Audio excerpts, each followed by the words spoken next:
దేవుని నామంలో దేవుని బిడ్డలందరికీ శుభములు కలగాలని దేవుణ్ణి ప్రార్థిస్తున్నానండి. ఈరోజు వాగ్దానం చెప్పుకుందాం. దావీదు కీర్తనలు 23వ అధ్యాయం మొదటి వచనం చెప్పుకుందాం. యెహోవా నా కాపరి, నాకు లేమి కలుగదు. పచ్చిక గల చోట్ల ఆయన నన్ను కొరట చేయుచున్నాడు.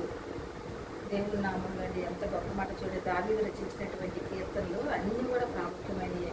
150 కీర్తనలు కూడా మనం చదువుకుంటే అవి మనకి అన్వయించుకున్నట్లే ఉంటాయి. మనం ఏదన్నా బాధతో కానీ, కష్టంలో కానీ, ఇబ్బందుల్లో ఉన్నప్పుడు కానీ, అనారోగ్యంతో ఉన్నప్పుడు కానీ కీర్తనలు తీసి చదువుతున్నప్పుడు అవి మనతోనే దేవుడు మాట్లాడుతున్నట్లుగా అనిపిస్తుంది. మరి యెహోవా నా కాపరి, ఆయన మన కాపరండి. నిజంగా మనకి లేవనేదే కలగనివ్వడండి దేవుడు. ఆయన కనుక మన కాపరిగా ఉంటాయినా మనకి లేమి కలగనివ్వడు. మనకి కలిమితో నింపుతారండి దేవుడు. అన్ని విషయాల్లో, ఆర్థికంగా, శారీరకంగా, మానసికంగా అన్ని విషయాల్లో కూడా మనల్ని పుష్టిగా ఉంచేటటువంటి దేవుడు మన దేవుడు.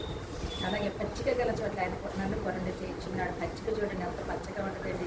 మరి ఈ రోజైతే దూరు పరుపులు వాడుతున్నాం, అలా దిక్కు రకం పరుపులు, ఆ పరుపులు ఈ పరుపులు అని వాడుతున్నాం. కానీ నిజంగా చెప్పాలంటే అసలు పచ్చికండి, దాన్ని మించినటువంటి మెత్తదం అనేది మనకు ఆ పచ్చిక లాంటి చోట్ల మనల్ని నడిపించేటటువంటి దేవుడు అండి, నివసింపజేసేటటువంటి దేవుడు. అంత గొప్ప దేవుడు మనం కలిగి ఉన్నాం.